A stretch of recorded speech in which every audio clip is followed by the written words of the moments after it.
All right, so welcome back to Financial Fitness, guys. I'm Josh, as mentioned last time. So we had some good questions last time, and I wanted to bring those at the start of the session tonight. The first one was when we were talking about debt and what do we consider debt, what don't we consider debt. If you're using a credit card, so the question was, if I'm using a credit card for my monthly expenses, let's say my water bill, my gasoline, my rent, which rarely, but fine. Anything and everything I can goes on my credit card, and I pay that. Let's say it comes out to, I don't know, $1,100 a month or whatever it is. I pay that $1,100 every month. Do I count that as debt? So no, when I'm talking about debt, I'm talking about outstanding debt. When we're talking about paying down debt, we're talking about snowballing or putting all your spare dollars towards old debt that's accumulating interest. If you're paying your credit card every month, it's not accumulating interest. The key thing there is to never let it collect interest. So we pay it off in full at the end of every month, and it never charges us a dime of interest. So that doesn't count as debt. Now, the other thing is there's a key difference there. Oh, go ahead.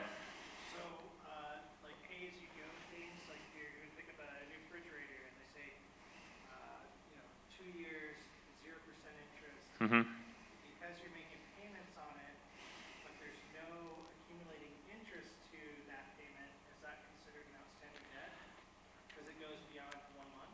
Yeah, probably. So the question was, if I go and I buy a big appliance, and they give me something like 2 years, same as cash, and it's a payment, and it's a 0% interest payment, I would say in that case, I would not throw money at it like it's a debt because it's at 0%. It's the same as if I had paid cash. But we have to be careful. Remember we talked about the wealth traps last time? You have to make sure that that payment will never incur interest or ever. And that's rarely a sweet. They rarely give you that good of a deal. Most companies won't. So it's usually better to just pay cash up front if you can. If you're making 0% payments over a term, then possibly. But we have to be really, really careful. And that's what I was going to say. One of the key differences here about my recommendation for if you have the discipline to not create new debt on your credit card, using that for your monthly, for your bills, earns you a lot of cashback rewards and things like that. It's a trap, and the marketing people at the credit card company know that that's the trap. That's why they draw people in to use their card. But we have to be disciplined, and if we can't be disciplined with that, cash envelope. And again, on the 0% interest, maybe, but be careful, 99% of the time, those are traps. It's not free. So, good question though. And the key difference that I would mention, that I was going to say is, Dave Ramsey, his pure approach would be never take on new debt, and he would consider that credit card usage as new debt. So that's one of the subtle differences there that he would probably make. James, do we have these? We don't need these on, I guess. But I didn't know if they were coming. Okay, so another question I did have was, Josh, what if I am a single college kid who still lives at home, or if I'm a high schooler, or some other person that doesn't really have an income? What do I do for my budget homework? What you're going to do is, if you're a younger person and not in college yet, you should research or have kind of an idea of 1 or 2 career fields you might like to go in. Get on Google, type in the salary range for that career field. Take the lowest number of that salary range. That's going to represent what your first job will be. Then pick a city that you'd like that first job to be in, like Seattle or New York or Las Cruces. Go look and find what a 1-bedroom apartment costs in that area, and then maybe cost of living. Just dig a little bit. You don't have to go way crazy, but start thinking about how you would budget your money in that city with that cost of living, and that's a good way to do it. All right. So, did you blow up the font? I apologize.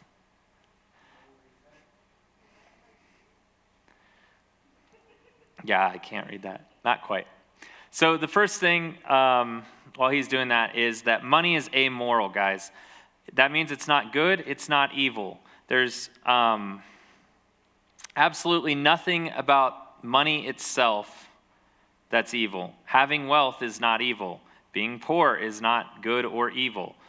When we're talking about this, while he's waiting, I'll just kind of go off a little bit, I guess. When we're talking about this, another good thing came up, and that is, what's the balance between, kind of when we were talking about last time, what's the balance between what God gives us versus how we're using it? And not getting to this idea that, well, if we just give more or do more works or do more things, we're going to get more blessings or more money or whatever. And the way it was put by Dr. Burroughs is that it's a gift. God gives us our talents. He gives us our aptitude. He gave us our jobs. He's giving us all of these things. And he's expecting us to be a steward of our abilities. So the way that we manage that and the way that we're a steward of that is going to determine the outcome. We still have an impact on, if somebody gives you $10,000 and you go spend it on candy bars versus if you invest it versus if you donated it to charity. You can see there's 3 different things to do there with the money. All of them have different merits, but some of them might be better uses of the money than other, and some of them might be considered better stewardship of the money than others. So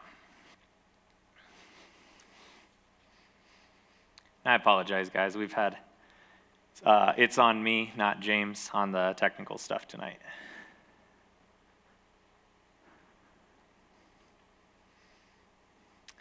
All right. So, it's still small.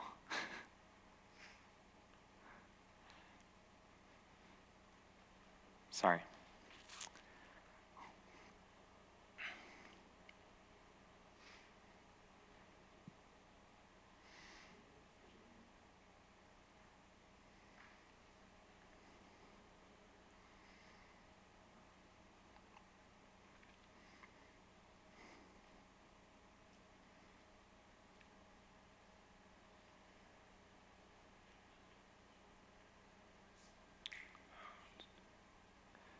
Oh, okay.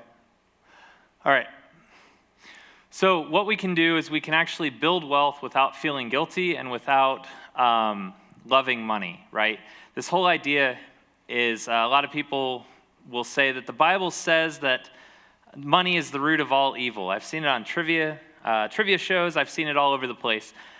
Money it's the love of money that is the root of all evil. That could be a whole sermon. So Matthew 6:21 tells us that treasure is where your heart is. So what we spend our time, our money, our energy on, those are the things that are important to us. Money is just a part of that. It's part of the equation. Money makes a great slave, and it isn't a very good master. I heard that in a sermon today on my way to work. Debt isn't a godly thing. The Bible is very clear about debt and being indebted to others and us being a slave to materialistic things, okay? We don't want to be there. Building wealth is okay. Just don't let it overtake your life. Don't let it overtake your spirituality. And don't let it ever overtake your moral compass, all right?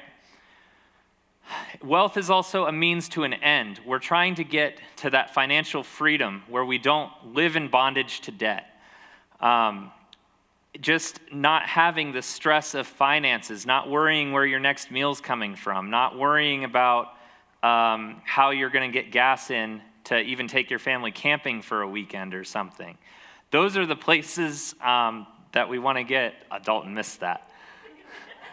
It's funny because he's seen me spill coffee all over myself in that same way. I just almost dropped. But we're trying to get there. We're trying to get to the end goal, which looks a lot different for different people, but the end goal is still financial security and not stressing and worrying and having this anxiety over our finances and over our money. So the bottom line is it's our duty as Christians and even as people who aren't Christians in the audience to learn about how to manage this money and how to grow it and then how to be a good steward of it. Because no matter what stage of life you're in or what religion you follow, you still need to be a good steward of the money that you have and use it wisely and effectively. So, let's talk about men versus women for a while. We all know that men are from Mars, women are from Venus. Men share facts. Women share feelings as a default mechanism. I apologize, I'll give a thing here. I'm generalizing a little bit, guys, but these are psychological differences, all right? Men connect by doing things, usually building something, fishing, and women usually connect by talking and socializing. Men tend to define themselves by their ability to achieve results. They want to do the best they can with the resources they've got. And women tend to define themselves by the quality of their relationships and people that they're in relationships with. So we see this in the emergency fund. This is why last time I told you guys, do not sit down and have the budget meeting. Did anybody break that rule? Anybody online? Okay, so one quick thing to the online folks. If you are online this week, please just leave a comment in there somewhere, even just saying hi or your name or something, because I am trying to keep track of attendance for the leadership here. They would just want to know how many people come to the class. So if you would, please chime in and let us know that you showed up tonight at some point during the talk. Thank you. All right, so men, this is the problem with the scorecard, or with the emergency fund, is men are going to sit down and they're going to look at this emergency fund and they're going to say, I have to do something with this money. It's just sitting there. What do we do with it? Honey, can we invest it? Honey, come on. I can buy a new car and I can flip it and we can make $2,000 out of that $1,000. Let me do something with this money. And then the wife is going to kindly say, honey, no, that's insurance. It's supposed to be sitting there. Leave it alone. Please leave it alone. So, oh, hey guys, come on in and take a seat. So, women are going to view that as a security blanket, which is actually the proper way to view the EF. So keep it on track. They see it as the most important key to a financial plan. Men are always looking for that bigger, better deal. So again, ground your husbands a little bit here in this. So men,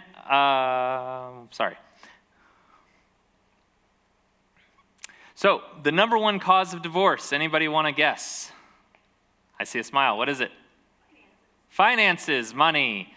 Financial security will improve your relationships and your quality of life. It has a lot of other benefits. So Utah State University did a study. They said that one fight per week versus one fight per month was twice as likely to cause a divorce. And the fight's over money, right? They were studying that. One per week versus one per month. Twice as likely to be divorced. $10,000 in saving and no debt versus anything else, that would be lower than that, right? So $10,000 or more in savings and you have no debt, this is your relationship status, versus anybody with less savings and or debt, twice as likely. Each of those factors doubles your likelihood of divorce. So how do we work together to build our financial life?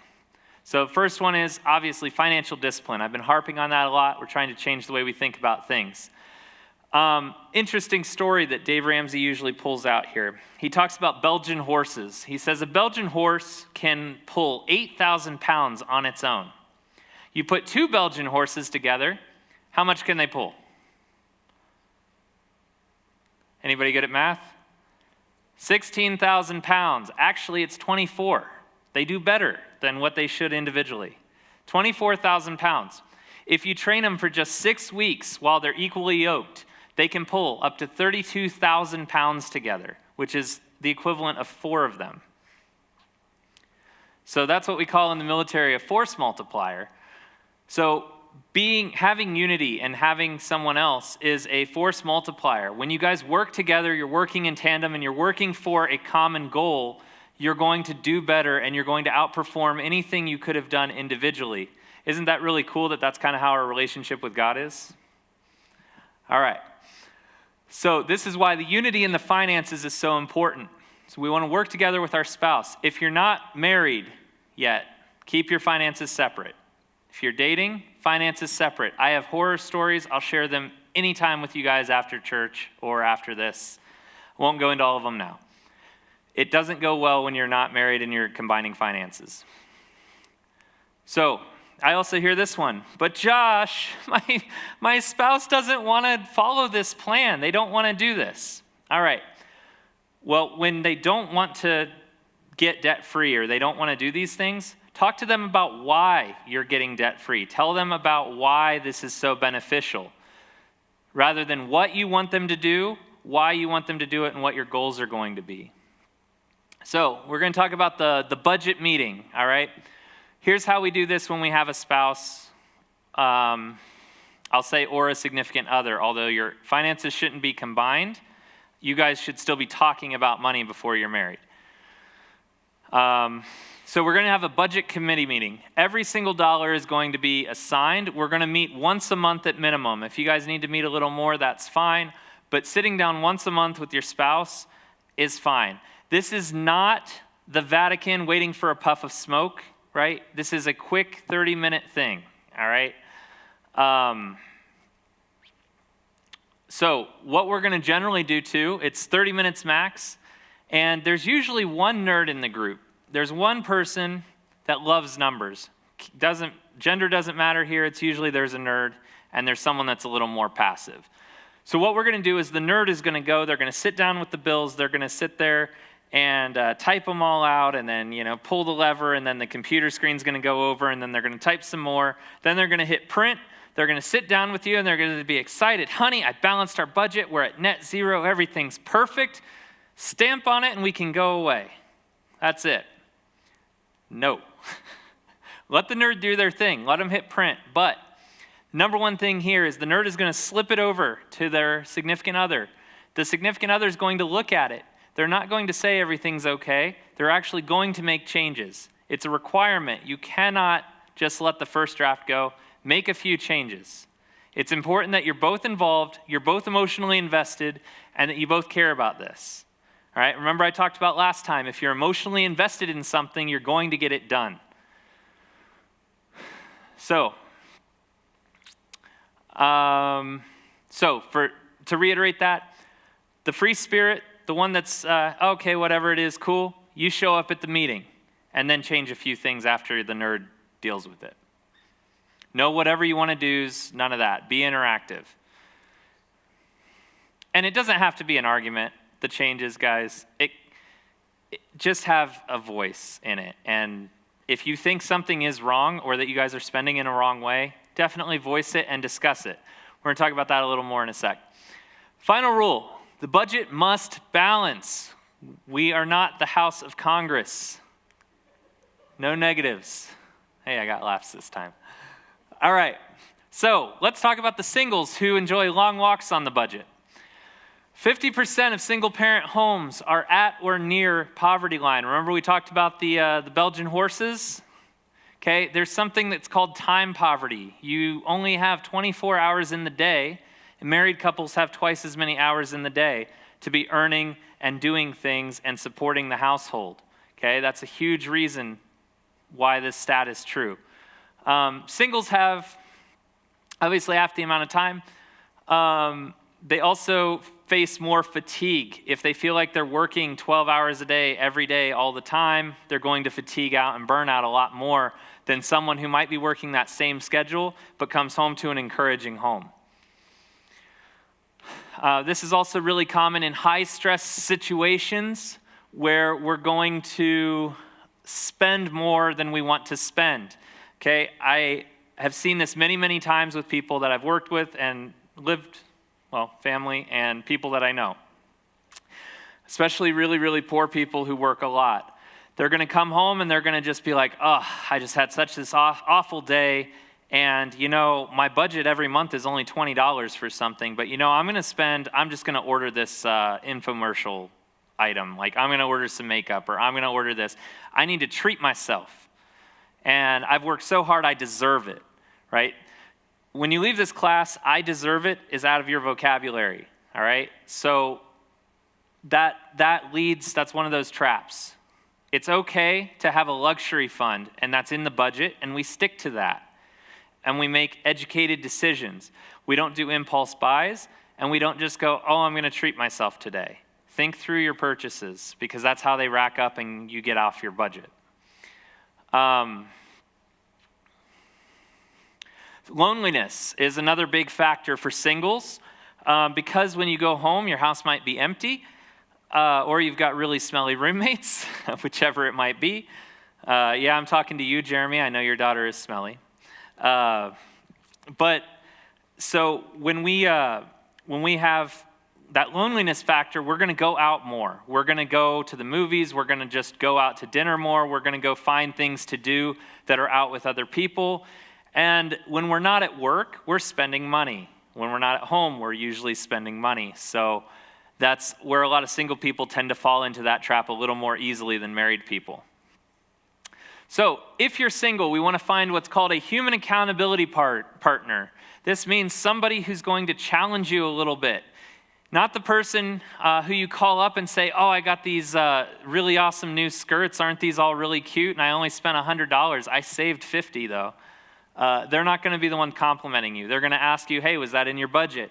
Hey, did you already plan for that? Hey, did you think that through, or were they just on the sale rack and you grabbed them? They're going to challenge you. So the accountability partner is really important, and it's a really good thing to have if you're single. Find one and, have them go over your budget with you, or even do some things like that. It's really valuable to have that. Okay, money and marriage. Biggest thing here, guys, is budget is not a straight jacket. Why do they feel like a straight jacket? Why do they feel a constraint? It's because what happens is I start telling my wife, you can't spend money on that, okay? You know how I'm still alive today? I've never told my wife she can't.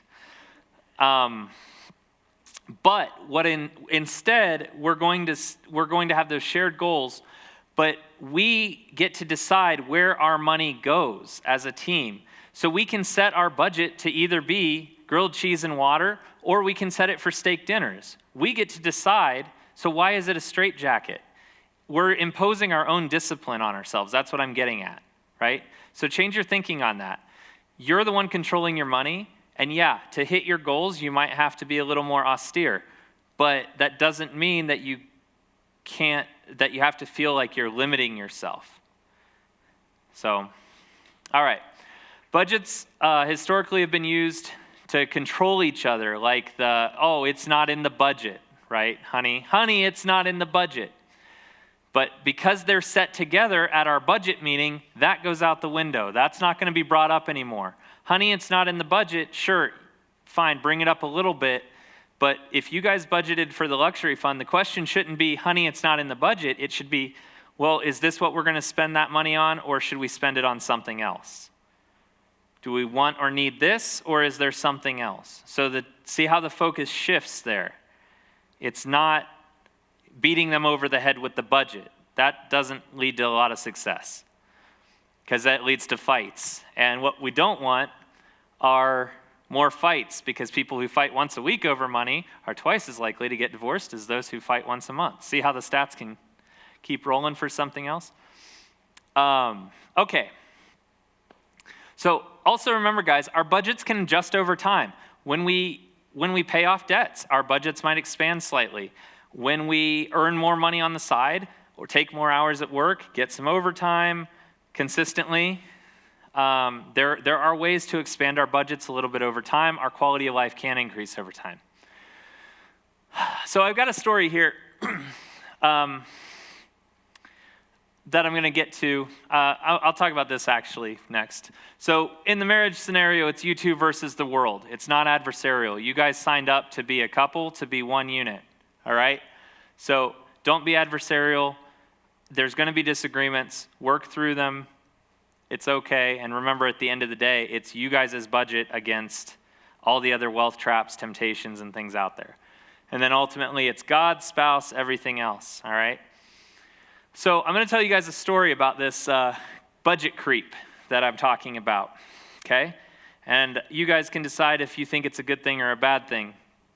I had a friend that he was making, I don't know, about $14 or $15 an hour. I remember his company gave him an increase. And he increased by $3 an hour, which is what, $480 a month. Okay, so he got an increase of about $480 per month. He went out and he bought a brand new sports car that cost him about $30,000 to $40,000, somewhere in there. His payments on that were probably right around $450 to $500 a month. Well, that makes sense though, right, guys? He earned, let's just round up, say he earned $500 more a month, so he's spending $500 more a month. His quality of life increased with his pay. This is how a lot of people think, by the way. But he did that. Anybody want to guess what he forgot in that calculation? Insurance, that was one, and taxes, I think I heard. He forgot taxes. So when you make more money, you go into a slightly higher tax bracket. So he wasn't making $500 more a month. Remember, we talked about that last time. We don't make the money we make is our net, not our gross. He was basing his purchase decision off of gross, and he forgot all the tertiary things like insurances and additional taxes. And not only that, when you buy a new car, you've got a lot of TTL fees. Oh yeah, and by the way, he financed it, so he's paying more in interest on that over time, as far as just wealth trap there. So the key in that situation is to evaluate your needs versus your wants. Another thing that I'll emphasize with the budget meetings and with habits typically take at least 30 days to develop and to adhere to. And things like these budget meetings and fixing your budget typically takes people about 90 days. So just be consistent with it.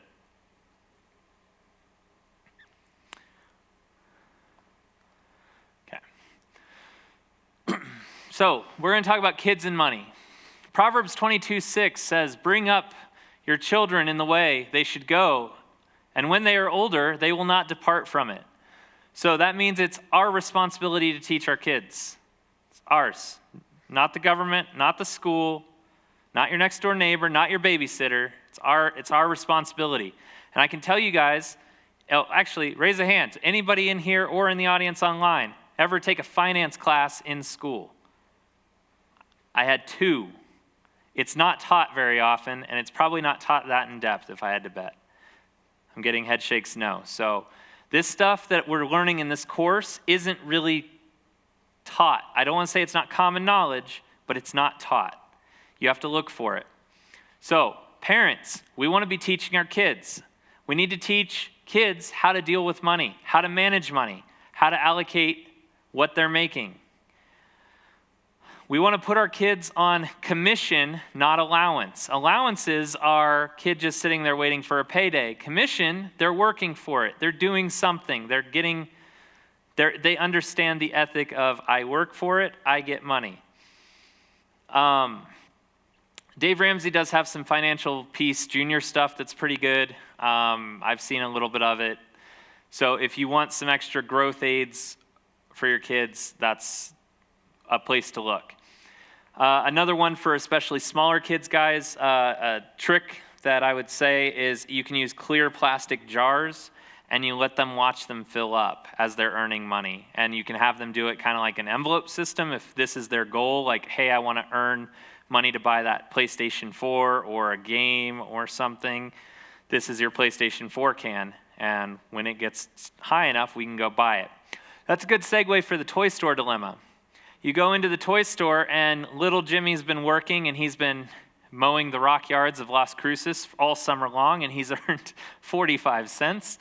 That was a joke because we don't have grass here. All right, so he mows or he does yard work or he does whatever, and let's say he's earned $45, and his favorite game is on sale for $60 at the store, and you take him, and he's like, "Mom, I just really want this game." I'd probably say no.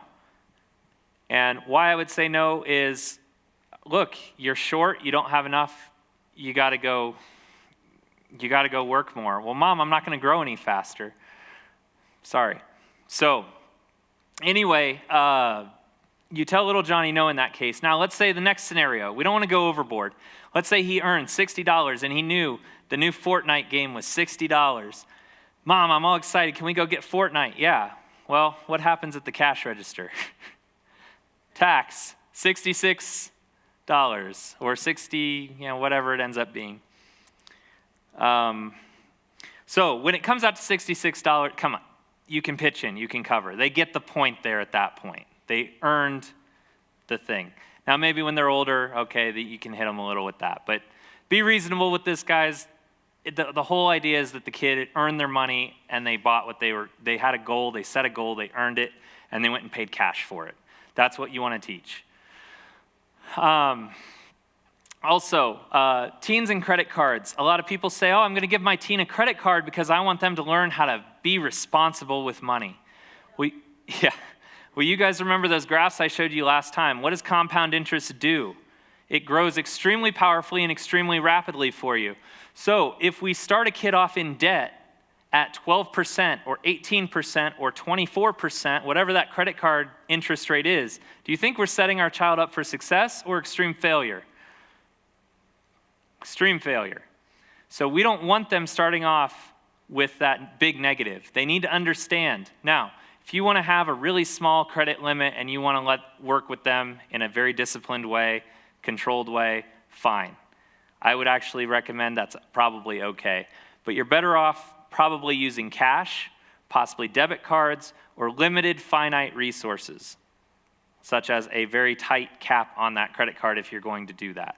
They need to understand how money comes in, how money goes out, and how the consequences of spending their money. And I'm actually going to tell you why I don't recommend cards at all for teens, but it has to do with the psychology. So, giving, saving, and spending envelopes. These are a great tool for kids because, again, it's the envelope system. It shows them how they can achieve their goals, and it gives them something to work towards. A checking account with cash envelopes also can do a good job. All right, cash versus credit. There is a study by Carnegie Mellon, Stanford, and MIT that looked at the neuroscience behind spending.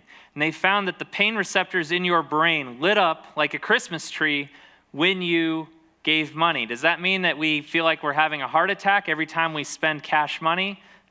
Well, for Dalton, yes. You might want to get that checked out, though. But no, it doesn't mean that we're feeling extremely excruciating pain. It means somewhere in our subconscious, it's hurting us to spend money. It doesn't feel as good sometimes to spend money. We feel that loss. When we swipe a card, none of that happens. So this is why, actually, this is one of the big reasons why Dave Ramsey is probably so against credit cards, because we don't feel them. So it takes an extra layer of discipline. Whereas if you have a cash envelope and that envelope runs out of money, you're done for the month until you refill it.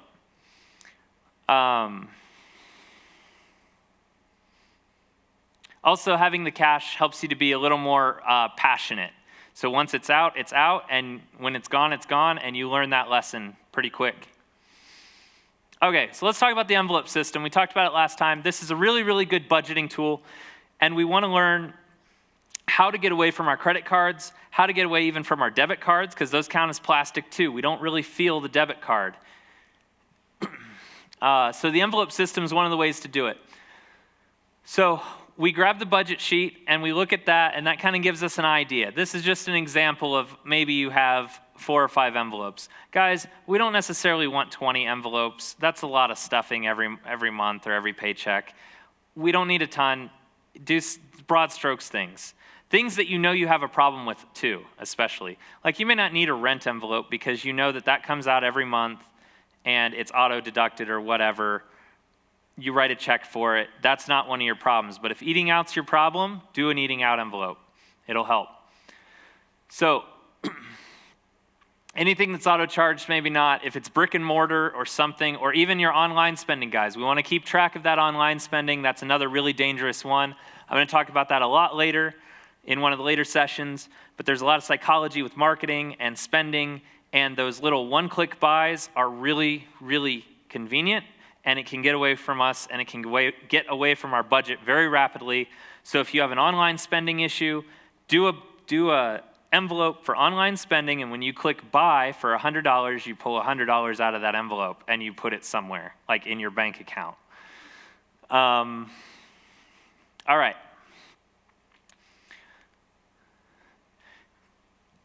So we want to aim high.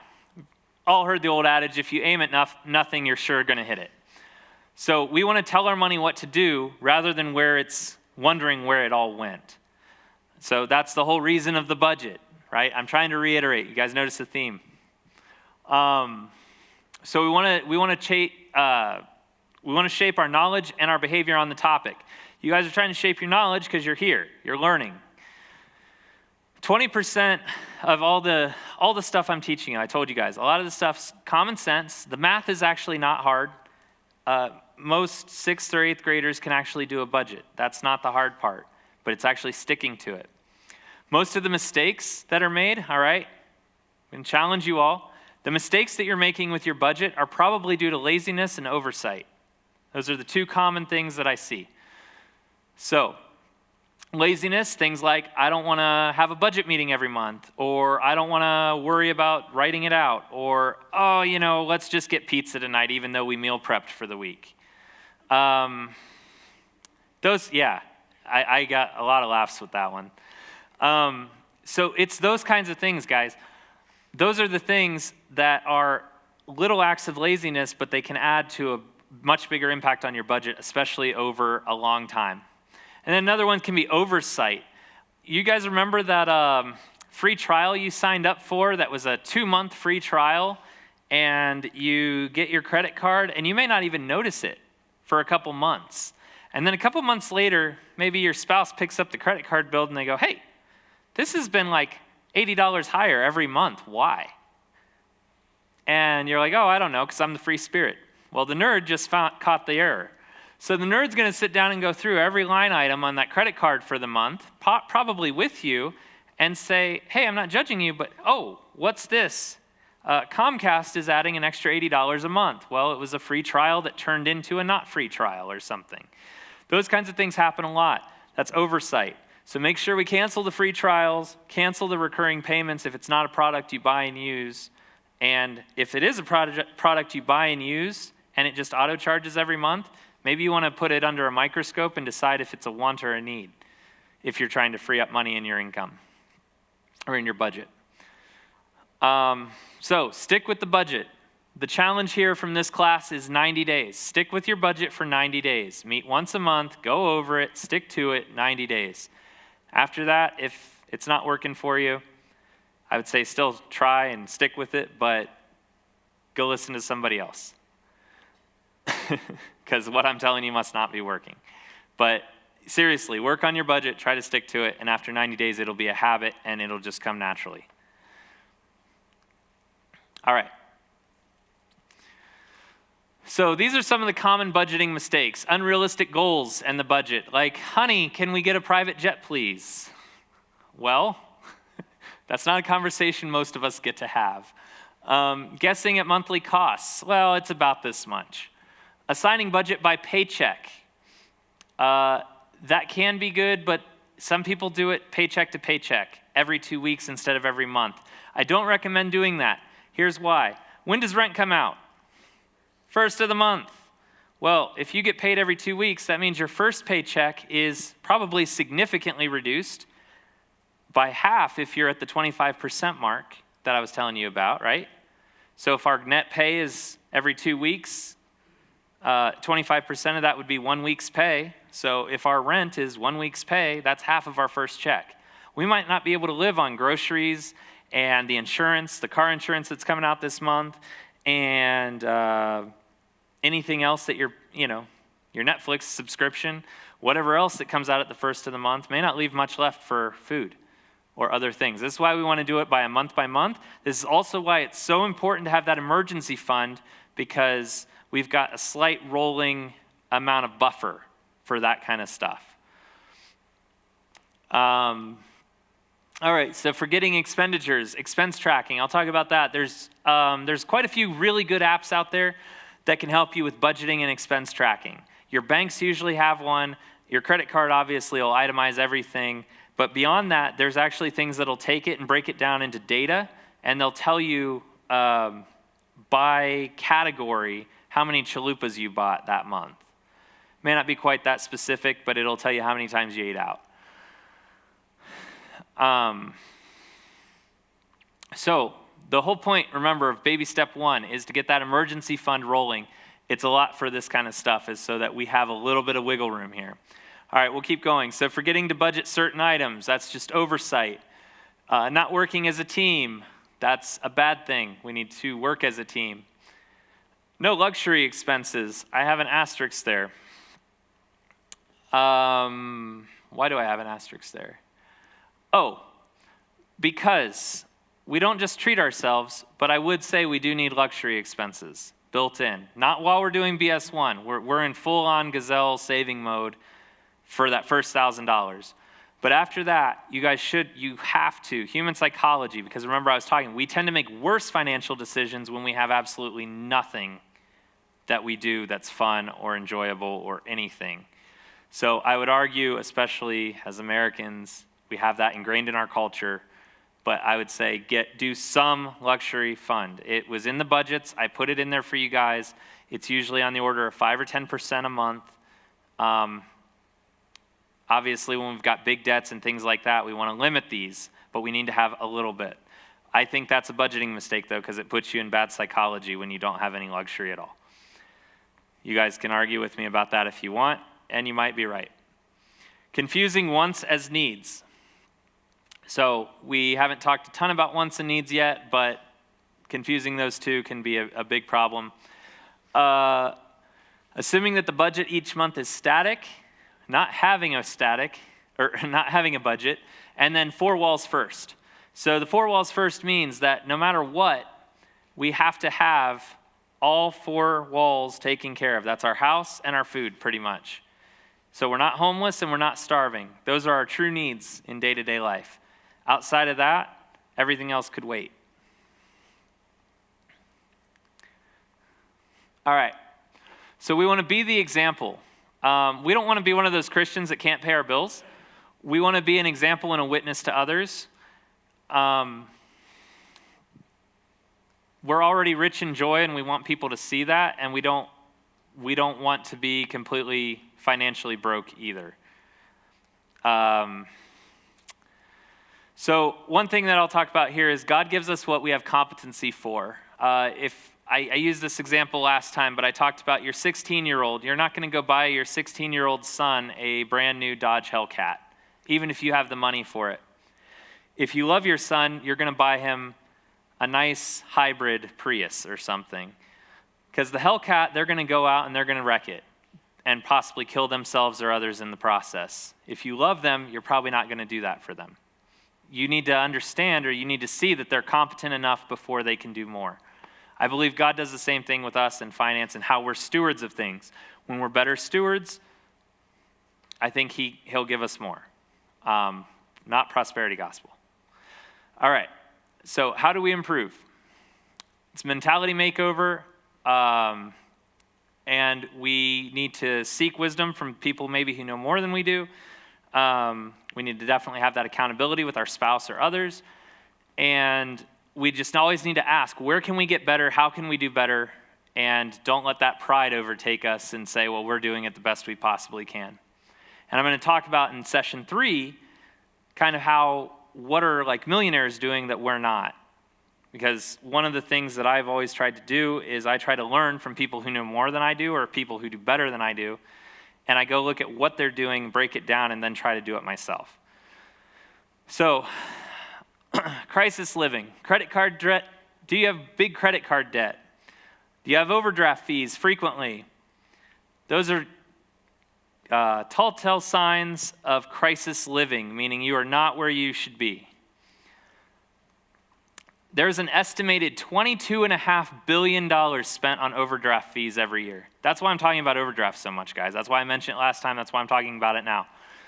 It's a hard truth. Overdraft fees, they're due to laziness usually, because we didn't track how much money was in our account. We didn't go check. we didn't check the balance, or we wrote checks, or oversight, because we wrote checks that we couldn't cash later, that cashed and now overdrafted us. We're spending money we don't have whenever we overdraft. So I'm done harping on that one, but hopefully I've gotten the point across. So here's one. Dave Ramsey had a story about this, and he had a debt collector that was calling him. And he was really broke, he was really poor, and he was in four walls mode. I'm feeding my family, and we've got the roof over our head. And so the debt collector called, and he asked him every time, he said, well, sir, are you ready to pay? And Dave would just say, no, I'm sorry, you're not high enough on the list. Well, eventually he wised up and started asking, when he'd call, he'd say, oh, what do I need to do to get higher on the list? So the answer to that's usually he's probably the highest interest rate or the lowest amount in your debt snowball. So, and we'll talk about that later. All right, so I sent this to my wife last time, around the week of this class when I was teaching it. And I said we need to get on a budget, no more online order, and limiting one coffee per day. And she unfollowed me, so. All right, so now we're going to talk about needs versus wants. And I'll talk about norms as well, just a little bit. Norms just means cultural norms. What do most people in America consider a need? Things like an automobile are probably a borderline need in America because it's rare that people live close enough to walk or bike to their work. Unless you want to own a car and you work from home anyway. Yeah. A lot of us are working from home now, actually, more than when I taught this class the first time. So what I would normally do here is if I had a whiteboard, we'd go and we'd talk about some needs versus wants. Do you guys want to give me a couple needs from the audience? And I'll shout them out so that the people online can hear. What are some needs? Nathan, what's a need? Food. We have to eat. Calories, man. Do we need filet mignon every night? Okay, so a balanced diet, but we can live off of. I tried to tell my wife that I surf and turf every night, and she didn't buy it. So, all right, what other needs do we have? Clothes. Okay, yeah, it's a crime to walk around without clothes. Prescriptions, some medical. Yeah, some people are very dependent on that. That's a really hard one in America. Won't go into politics on that, but it's a difficult one. Medical can be very hard for people. Any other needs? Electricity. So, four walls types of things. Roof over our head and all those associated bills. Water. What about a cell phone? No, probably not. See, I got somebody throwing up. They're doing this. Gotta use it for your business. But I need it for my business, and it's a business write-off. All right, we'll talk about that in session 5. But, but you're right. So this is a gray area. This is one that's a cultural norm. Almost everyone has one. Almost everyone's expected to have one. But it's probably still borderline want. If you're using it for your business, just like I would say the internet, is that a need or a want? Well, if you work at home and need it for online, then it's a need for your household because your income depends on it. That's a really good way, by the way, guys, to add a filter to something. Does my income depend on this item?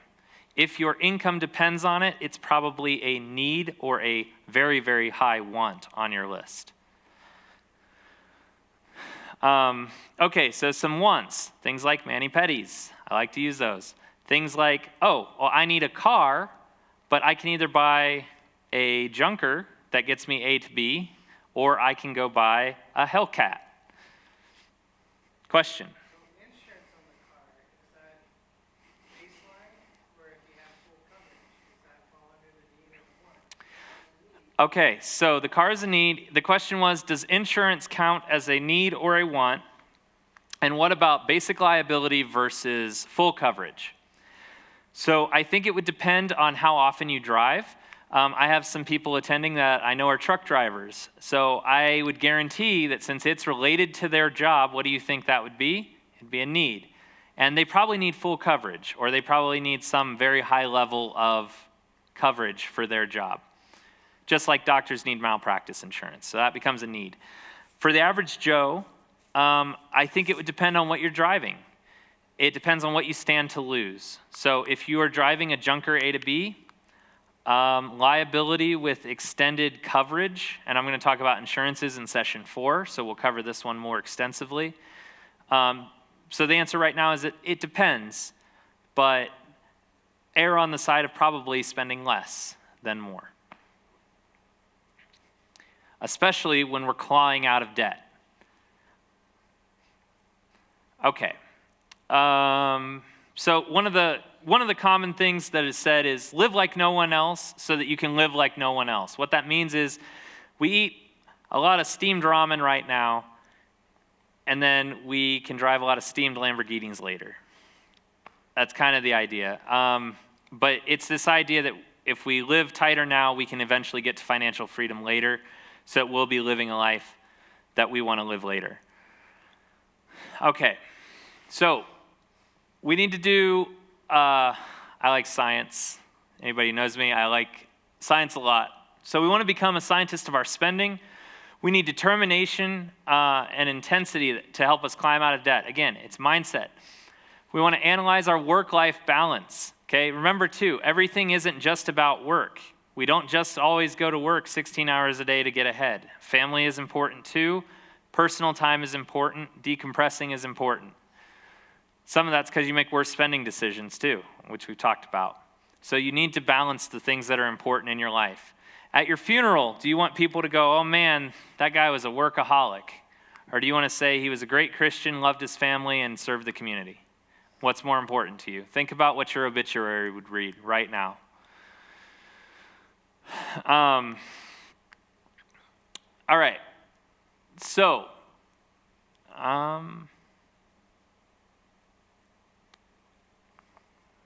okay. So, the budget, the reason we do the budget, it's a way to give ourselves a raise. Again, it's a zero sum. So if we have left over from the budget, we're going to put it back into the emergency fund till it's $1,000, or it's going to pay off additional debt, or it's going to expand our emergency fund, or we're going to invest, or we're going to give. Those are the 5 stages we kind of talked about a little bit already. All right, so one thing I didn't talk about, intermittent salaries. So the truck drivers are a great example here. Sometimes these guys will pull for, 10,000 miles, and sometimes they might only pull for 1,000 miles. Just depends how far they went and what load they had and how much they made that week. So if you have an intermittent salary and your salary is not consistent paycheck to paycheck, what I like to do is I like to live on your worst case scenario, especially if possible. So what we're going to do is, let's say that you make somewhere between $3,000 a month and $10,000 a month. We want to budget on $3,000. We want to try to budget on that. I wouldn't budget way over that.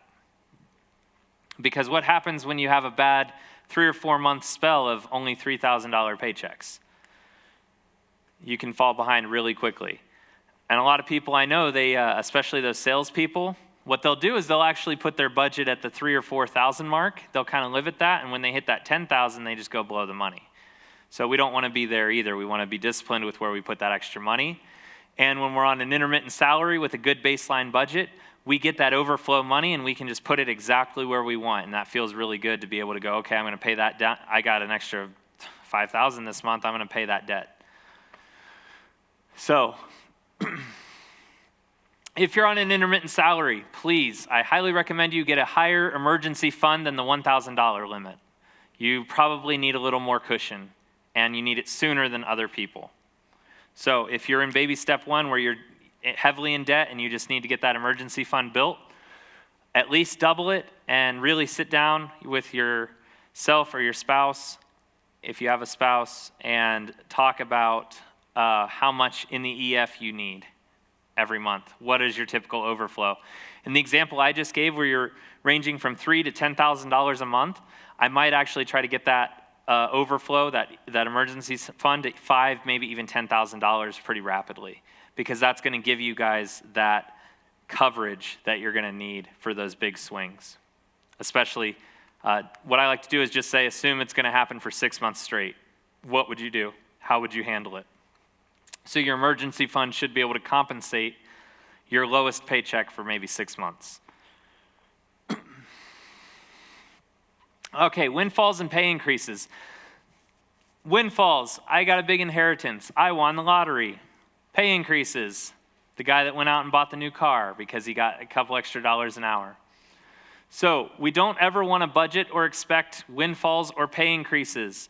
Anybody right now who's in here who's under the age of probably 40 or 45, do not assume you're going to retire with Social Security, okay?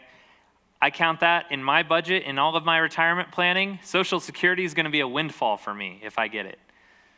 I'm not counting on it, and I highly recommend you do not as well. It could be there and great. It's a cherry on top, but don't plan on it. Only budget on your current net income. So if we get a big influx of money, our current budget shouldn't change a whole lot, and we're still basing it on our net income. We don't want to change our current standard of living. I illustrated that earlier. You go out and buy that sports car, that guy actually took himself deeper in debt and deeper in the hole from his disposable income every month to pay off other debts and get out and get ahead, because he thought it was about a zero sum and he actually was losing. Windfalls and pay bumps are a blessing to help us with our current goals, but not a license for spending.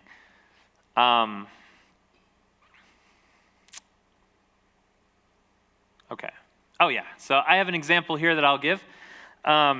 There was somebody I worked with that they came into about $550,000 at age 54, give or take.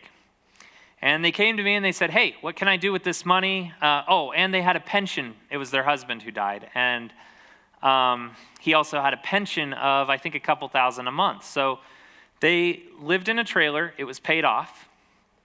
And she worked part-time at the supermarket. So I told her, I said, let's look at the money. I said, she was older. She was like 56. I said, all you got to do is, I said, work 3 or 4 more years. Don't do a lot with the money. Work 3 or 4 more years. Invest most of it. We can pay off. She had a few debts. But she owned pretty much everything. She had very little debt at the time. And I said, all right, well, why don't we just pay off your debts, work for a few years, and we're going to invest that money, and you're going to see it in about 5 to 7 years, it should almost double. I remember I worked the numbers out for her, and I'm drawing a little bit of a blank on all the exact numbers, but I'll estimate. I think I worked it out that if she would have done that, she would have been earning about $90,000 a year, give or take, with everything paid off, no debt. That's pretty good. But there's always a but. I checked in with her about 2 years later. She had bought a brand new big truck, $70,000 truck. She bought matching ones for her kids. She took the family on vacations. Her and her grandkids always went out to eat, which is great for grandma to take grandkids out to eat, but it was paying for these vacations, buying big ticket items, paying off some debt for her kids, which they actually racked up again. Didn't help them get out of the hole. This is another thing about teaching your kids. Sometimes we do it the hard way. We're going to talk about co-signing loans later. So she's basically back to bankrupt. And luckily she has the pension, and now she's old enough that she has the Social Security. So she's comfortable, but not $90,000 a year comfortable. She's like $30,000 a year comfortable. So, true story. Oh, and lottery winners. Statistics. Lottery winners go bankrupt after about 3 years on average. Okay, so I had a budget example that James was going to put in or pull up. It's 7:05, so we got about 25 minutes if we need for questions and stuff. I will go over a budget tonight. So next time, we're going to talk about assets versus liabilities. We're going to talk about the FICO credit system, how they calculate the score, and how we manipulate the score a little bit, why we even care about the FICO score. We're going to talk about purchasing a home, purchasing a car, all those big ticket items. And we're going to talk about how we model millionaires, and then we're going to get into baby steps 2 and 3, which we've already talked a little bit about. Oh, all right, so it won't advance. So the homework tonight is going to be to sit down and have that budget meeting with your spouse. So not tonight, but this week and the next week. Sit down, have the first budget meeting, pull together all those receipts that you got last week. You guys should have a decent idea of how to fill it out now, what's going to go on it, and you guys are going to have that first budget meeting and go through it. And remember, nobody's allowed to be passive, and you guys are a team, so work on it diligently and lovingly. James, would you please pull up the Excel for me?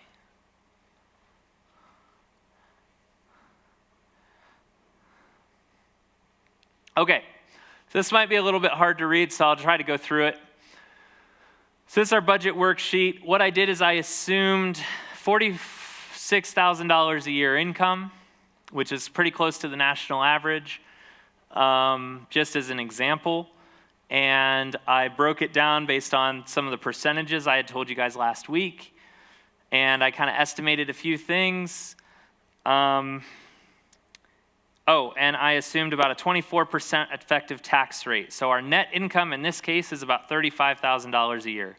For those of you who may not know what taxes are yet, or are trying to do your budget based on that future job that I was telling you about earlier, just use 25 or 30% for your taxes. It's about right.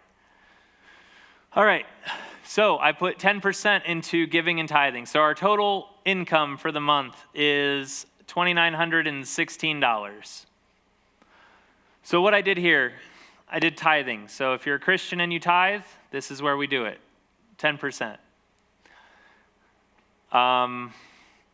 Savings, I put, I'll explain the budget sheet real quick. I have an amount budgeted and I have an actual spent. Those things aren't always lining up. In the budget sheet I sent out to you guys, and if you didn't get one, please let me know and I can send it again. It's this Excel worksheet, and you can go in and you can change the values, and it'll update the whole sheet. And it's got a blank one as well, so you can either fill them in or it'll auto-calculate. It's kind of neat. So I did savings, and I said, well, we should put about $260 away in our emergency fund and $30 away in our college fund. It's $290. I'll try to go through these quick. So housing, we spent about $650. That was just mortgage rent. Utilities, I put about $260, and it all came out about there. Food, I put about $350, and I just assumed it was dead even. Transportation, about $460, but I have vehicle payment number 1 at $280 on there. That's going to come up later. Vehicle payment number 2, 0. I've got fuel, maintenance, repairs, and insurance, because this is a depreciating asset, and we need to budget for repairs. So we do have a small fund that we can set aside in our budget for that. That doesn't have to be the emergency fund. Clothing, I only put $18 on there, which isn't a lot, but we don't always need clothes every month. So, healthcare, so I put health insurance on there and your medicine, and I know, guys, sometimes these numbers aren't super realistic. I try to guesstimate a little bit, and I am really just demonstrating a point too. So, health insurance, $130, and the medicine, about $50. So if you got co-pays and you get help, could be around there, could be more. Term life insurance, I got about $30. Child care, I had 0 because you guys are taking care of that.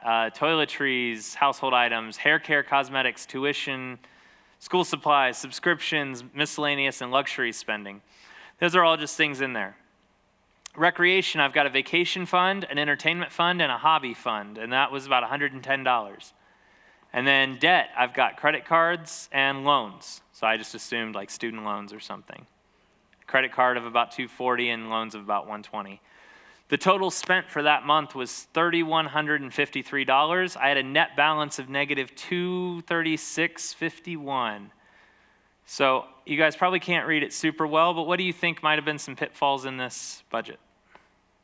Or some things that you might be able to clear up or free up?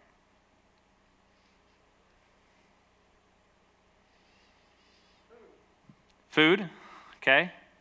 So you might be able to go down a little bit on your food. You definitely had $50 for eating out, so maybe that month you don't eat out. But this might be a recurring monthly problem. The car, that's a really good one. So that's why I said we'll come back to that one. That was $280 out of your budget. That more than covers your difference every month. So if we can get away from a car payment, then we could free up a lot. Credit card payment too, that's another one. If we could find a way to pay off the credit card. And a lot of times you're spinning your wheels there. So anyway, I won't bore you guys anymore with the budget. It was just a quick example. Look at it, you kind of think about needs versus wants. It's in that Excel sheet. This very one is already filled out. I just pulled it from that. So any questions that we have? I'll start online. Any questions online out there? Okay. No questions from the peanut gallery. Dalton, what do you got? So I got 3 questions for you. Three questions.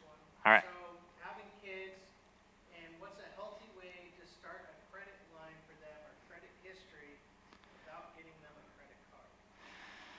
Okay, so the question is, I have kids and I want to start a healthy credit line for them without a credit card.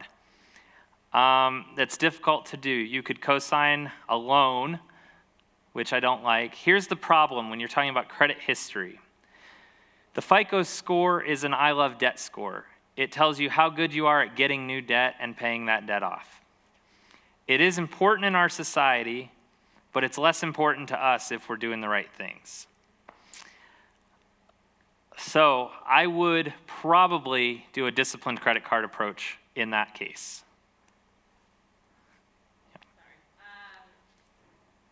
So you can normally add like authorized user to your credit cards, and I think for children you can add them at 16. Without giving them the credit card, they don't even necessarily know that they're on it. Yep. You're just starting to build that credit, as long as you yourself are a good steward of your credit card. Okay. So Would you suggest something like that? okay, so yeah, so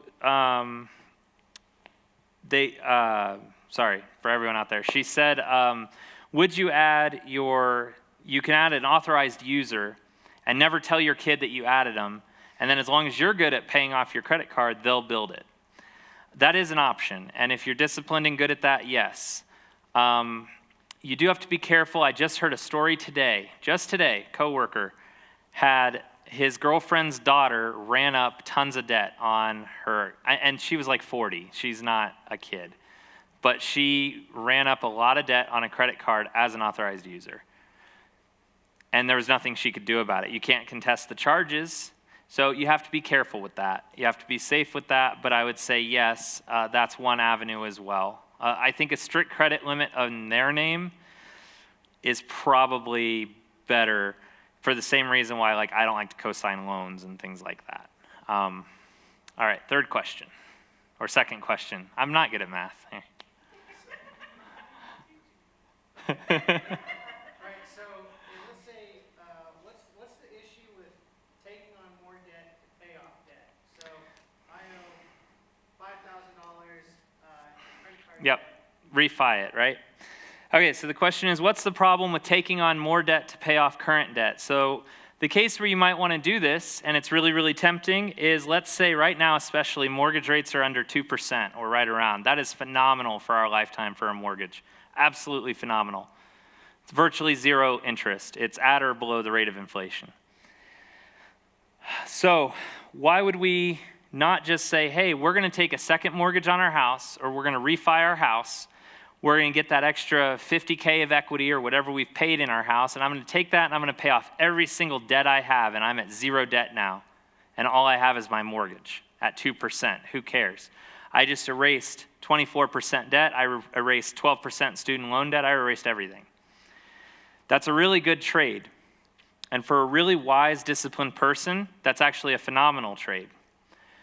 But I have a study that I talk about later, or there's a statistic, and it's something like 87% of people that try to do that end up with the same or more debt within a couple years.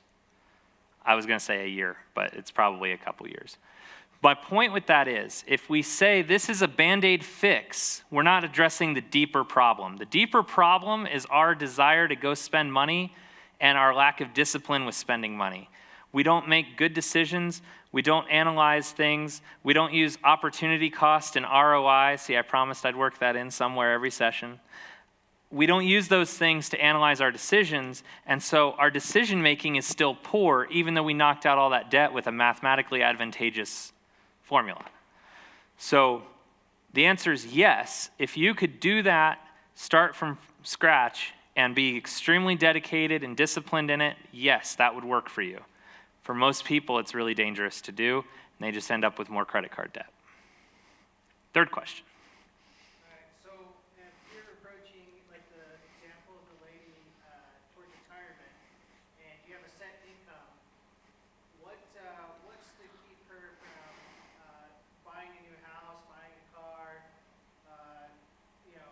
getting a few things, and then declaring bankruptcy now that she's retired? Would you restate the question just slightly shorter? Okay, so cheating the system. Cheating the system. Okay, so if you're Okay. at retirement age, because you claim bankruptcy. I got it. Okay, I got what you're doing. All right.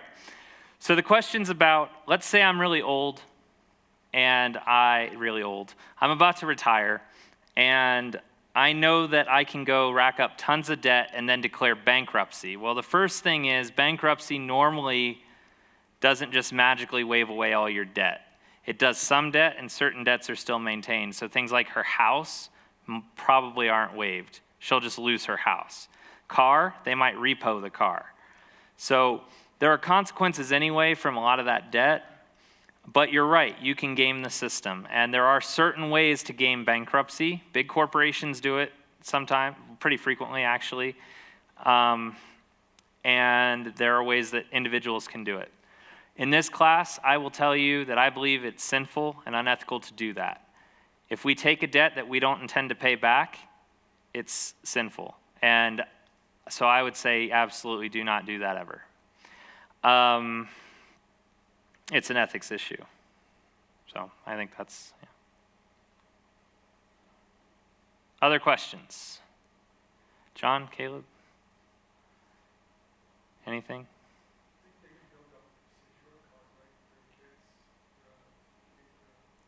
Build up what? Okay, what's a secure card? Oh, okay, so he's saying so Avi said you could, for building up your kid's credit limit, you could get what's called a secure card, which, if I understand what he explained, it works a lot like a prepaid credit card or a prepaid card, and it can still grow your credit. That's another really good way to do it, yeah.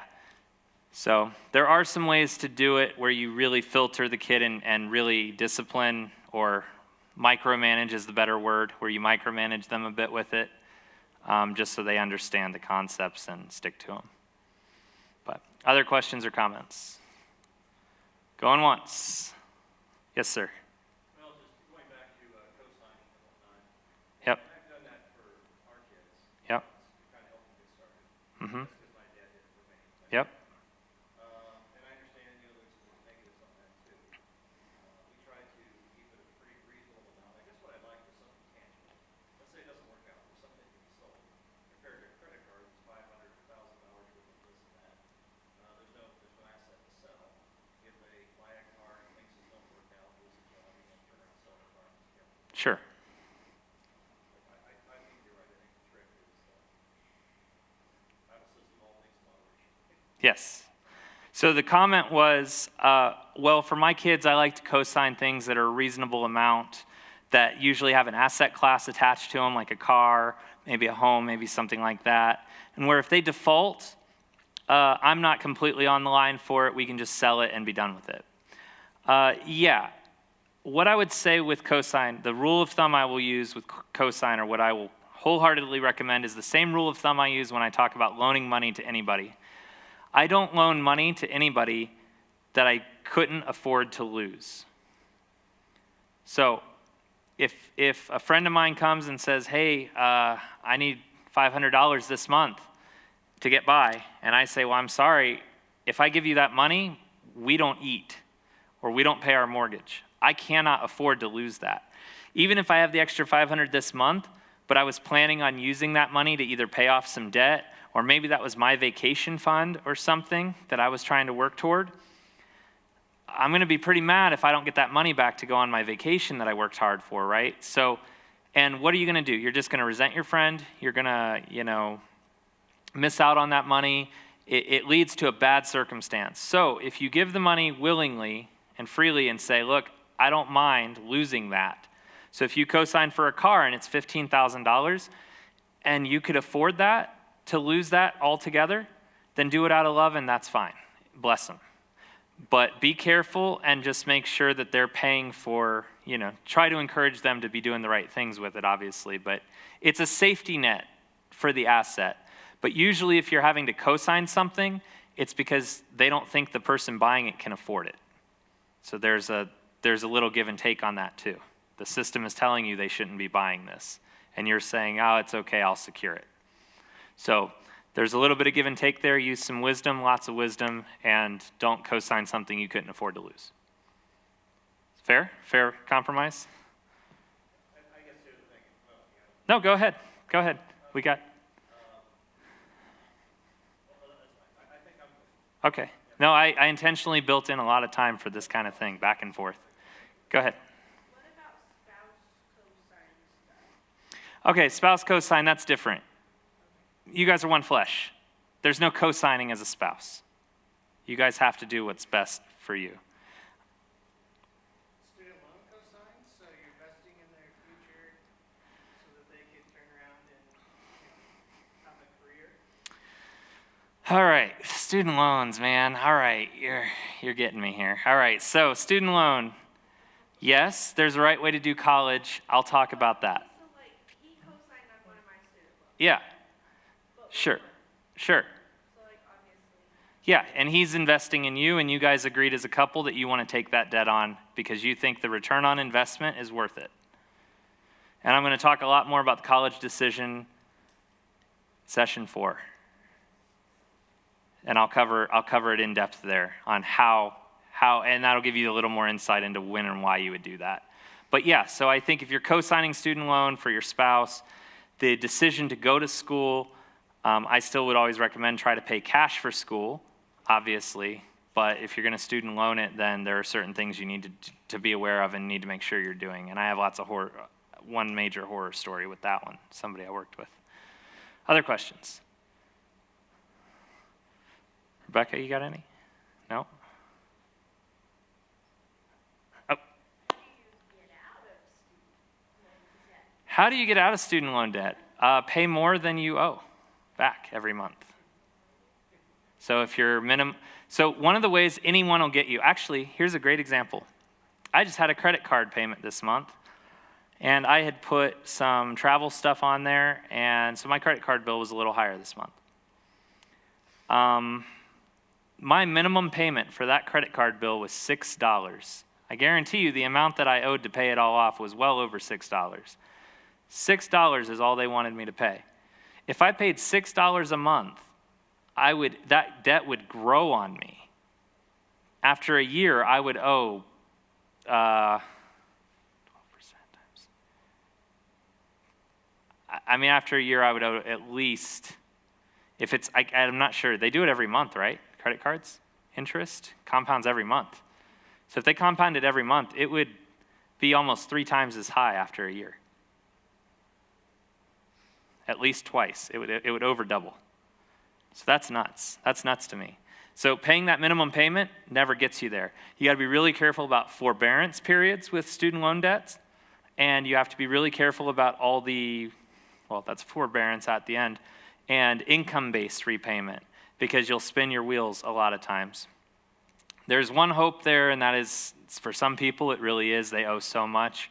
They just pay the minimum every month, pray their income never increases so that they don't get more income-based pulling out for it.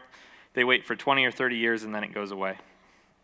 Again, if you take a debt, I expect you to pay it back as a Christian. So I understand why those systems are, and we talk about the philosophy offline sometime, but yeah, if you borrow money, you pay it back. So Pay more than what you owe. Try to be aggressive with the student loan debt. And the interest rate matters, right? What's the interest rate on it versus other debts? Anything else? All right, well, thank you guys for coming out.